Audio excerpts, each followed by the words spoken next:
Last weekend's winter storm posed a challenge to one woman. She quickly learned public sidewalks in her neighborhood weren't clear enough for her to get through using a wheelchair. But who's responsible for this? 9 on your side's Pat LaFleur worked to get answers. It's something most of us take for granted every day, simply being able to walk through our neighborhood. But after a heavy snowfall, an icy sidewalk can mean some are literally walking in the streets.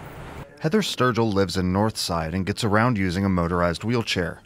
She also heads up the Cincinnati Accessibility Board of Advisors. Even if most of the sidewalks are cleared, I'm likely still in the street because there's the possibility of getting stuck and nobody seeing me to be able to help.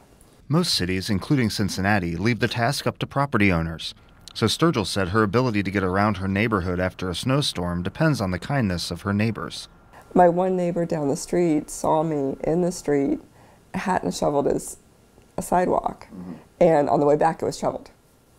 You know, and I think once people realize that it is their neighbor 2 doors down, 3 doors down that's negatively impacted, and they see it, then they do it. Now, the city of Cincinnati requires the property owners remove snow from the sidewalks 4 hours after it falls.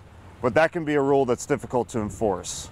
Reporting from Northside, Pat LaFleur, 9 on your side. All right, thank you, Pat. And just to be clear, that 4-hour rule applies for the first 4 hours of daylight after a snowfall. So how about the rules on clearing sidewalks in your neighborhood? Well, Pat has a list of how other towns in our tri-state handle sidewalks.